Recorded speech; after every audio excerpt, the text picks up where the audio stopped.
Espiritismo desvenda os grandes enigmas da vida. De onde venho? Para onde vou? O que acontece após a morte?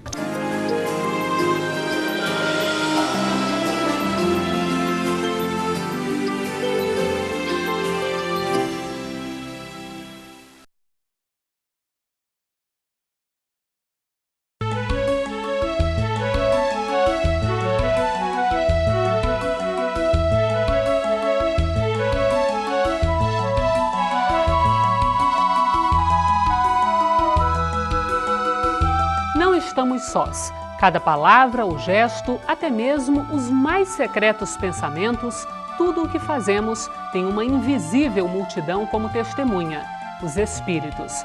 Mas além de testemunhar, os espíritos também nos influenciam, e muito mais do que podemos supor. Quanto mais elevado e puro o pensamento, mais sublime é o espírito que o inspira, e o contrário também acontece. Como diferenciar o pensamento próprio das sugestões espirituais? É possível escapar a essa influência? Quem nos explica é o advogado espírita Hélio Ribeiro. E os espíritos responderam a essa pergunta sobre a influência.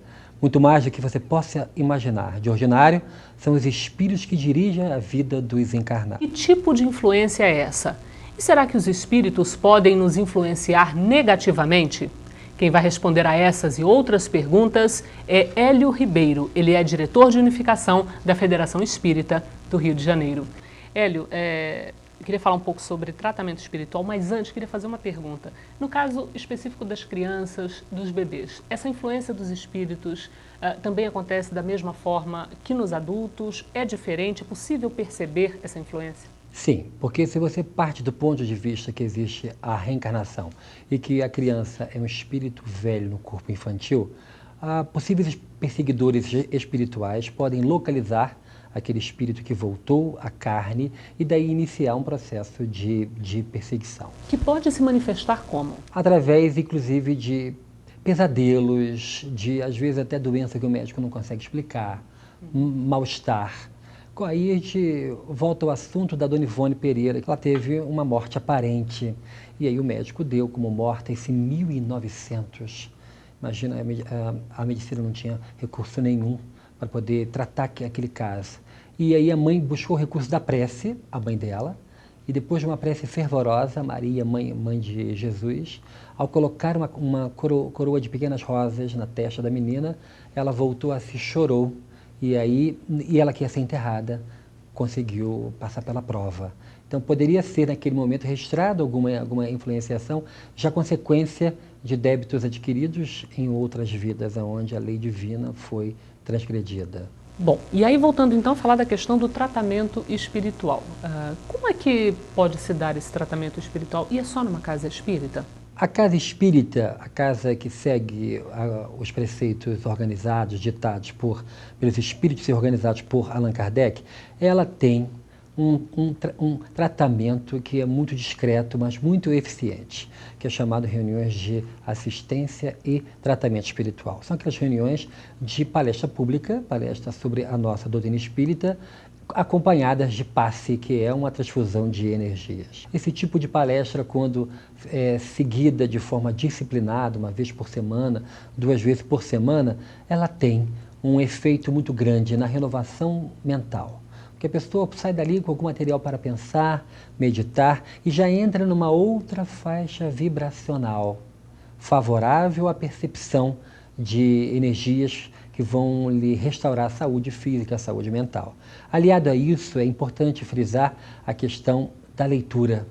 A leitura de obras, principalmente as pessoas que estão passando um problema de perseguição espiritual, e no atendimento fraterno, que é um serviço que a Casa Espírita tem detectado isso, é muito importante a leitura. A leitura de Evangelho segundo o Espiritismo é a base, mas acompanhado isso, eu queria ressaltar as obras baseadas no Evangelho. E aí temos Humberto de Campos, com Boa Nova, e Lázaro Redivivo, são 2 obras que a gente sempre costuma recomendar, onde tem o leitor a possibilidade de se transportar para a Palestina da época de Jesus, acompanhar Jesus andando à beira-mar, acompanhar Jesus e seus amigos naquelas situações de socorro aos que sofrem, quando ele cegou, por exemplo, a cidade de Guedara, e aquele homem que sofria perseguição espiritual cruel, preso, amarrado, nu, em um cemitério, e Jesus se apiedou dele.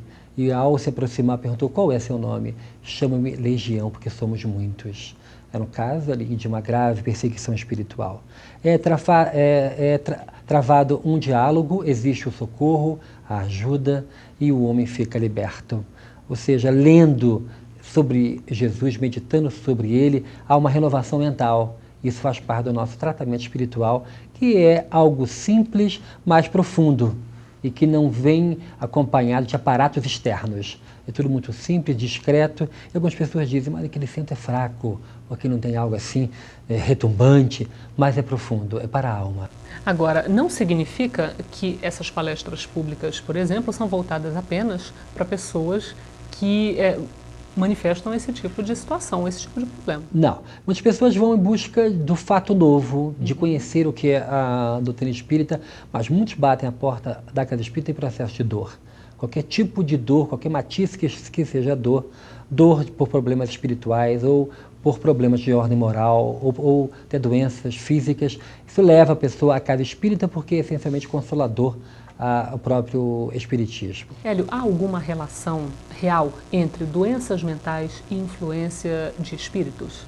Dr. Bezerra de Menezes, ainda encarnado, escreveu um livro onde ele trata desse assunto, A Loucura sob um Novo Prisma, e ele traz o ingrediente espiritual como fator preponderante nas doenças mentais. Esses casos são tratados e quase 100% de cura é obtido nos hospitais espíritas que tratam exclusivamente desse assunto. Algumas dezenas existem por todo o país. E eu particularmente conheço um na cidade de Campos dos Goitacazes, no norte do estado do Rio, aonde o trabalho feito pelo abrigo João Viana, ligado à Liga Espírita de Campos, é algo impressionante. Casos impressionantes, pessoas com doenças espirituais chegam ali, são atendidos na reunião mediúnica, o espírito que está naquela forma de perseguidor, é feito o esclarecimento, usa a técnica do perdão, e a pessoa dita louca, ela fica curada e volta para casa para o seu convívio normal. Esse tipo de pedido de ajuda, de auxílio, recorrer a esse tipo de centro, enfim, depende exclusivamente da pessoa ou ela pode ser levada pela família, por amigos, enfim? Quando a pessoa não tem o próprio discernimento, não tem vontade, a família e os amigos, num grande movimento de fraternidade, de solidariedade, devem realmente levar. A frequência casa espírita é algo salutar. A pessoa não deve transformar a ida na casa espírita num cumprimento de uma obrigação social, e sim numa oportunidade magnífica de conhecer um assunto essencialmente libertador de consciências, que é o espiritismo, de se tratar e de tratar aquelas pessoas desencarnadas, os espíritos que porventura estejam acompanhando. Oportunidade boa da gente melhorar a si próprio e crescer espiritualmente a frequência à casa espírita. Eu gostaria de terminar a entrevista pedindo a você que desse uma mensagem, que deixasse uma mensagem ou uma orientação para as pessoas, que de alguma forma conseguisse resumir um pouco do que nós conversamos aqui a respeito da influência dos espíritos bons e os espíritos não tão bons. O Evangelho segundo o Espiritismo trata de maneira muito apropriada o assunto o anjo de guarda. Trata daqueles espíritos superiores que têm como destino cuidar de nós. São espíritos bondosos, foram destinados por Deus a velar por nós. Mais de um por pessoa? Costuma ser um, e ele pode ter mais de um protegido. Mas a oração, a prece constante, é um recurso extraordinário. E sempre lembrar do nosso anjo de guarda. Porque muitas vezes nós nos ligamos muito àqueles que nos perseguem. E ficamos: eu tenho um obsessor cruel que me persegue. Esquece do anjo de guarda que a protege. Lembrar desse espírito superior, tratar desses assuntos com muita seriedade, buscar um conforto na leitura, uma disciplina na frequência à casa espírita, é algo realmente que deve ficar como uma palavra de final nessa nossa conversa, porque é algo que a gente vê, sofre, passa pela experiência e vê as pessoas tendo melhoras com a frequência à casa espírita. Hélio, muito obrigada pela sua participação aqui no programa Terceira Revelação.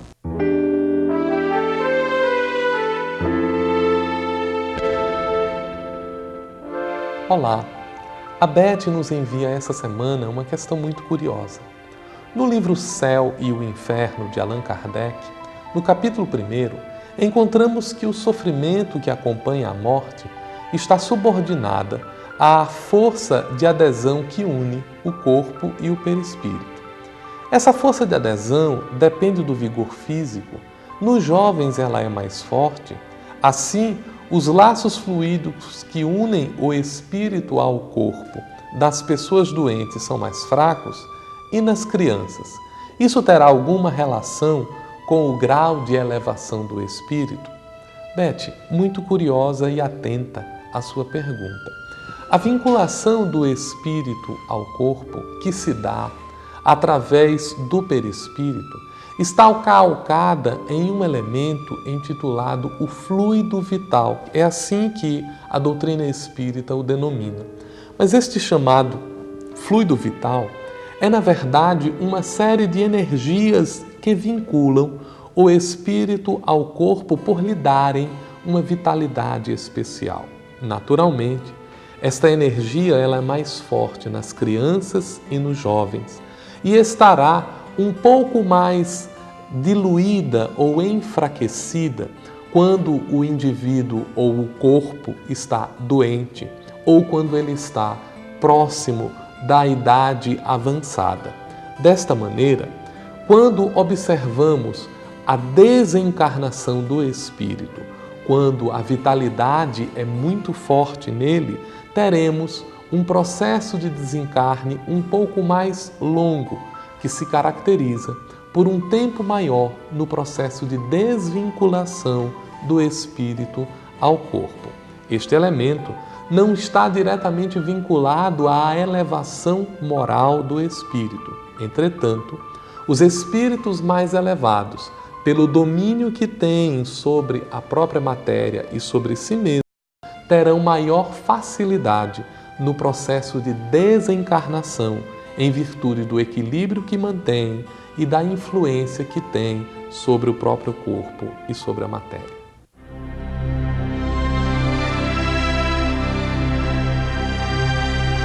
Em verdade vos digo que se tivesses fé como um grão de mostarda, dirias a este monte, passa daqui para acolá, e ele passaria, e nada vos seria impossível.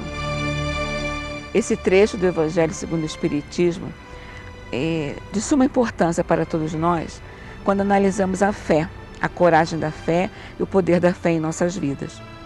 Nas dificuldades que nós ultrapassamos no dia a dia, muitas vezes nos questionamos a respeito do amparo que possamos receber de Deus, de Jesus, dos espíritos amigos. Mas se nós formos comparar com as nossas vivências do dia a dia, com a natureza à nossa volta, nós não temos dúvida alguma no momento que, por exemplo, plantamos um pé de feijão. Se pegarmos um punhado de semente e colocarmos na terra, não teremos dúvida alguma que daquela semente surgirá um pé de feijão. Não precisamos olhar diariamente para termos a certeza do material que iremos recolher. Muitas vezes o mesmo não acontece em relação às nossas dificuldades da vida, aos entraves, às decepções, enfim, a todas as causas de sofrimento na nossa existência. Nos perguntamos sempre, será que Deus não nos ouve? Será que Deus não nos acolhe? Será que Deus não nos sustenta? Mas se pararmos para analisar a maneira pela qual nos conduzimos nesses momentos, e quando esses momentos são passados, olharmos para trás, estará claro para todos nós um amparo divino em nossas vidas, a questão da fé. O Terceira Revelação de hoje está no fim.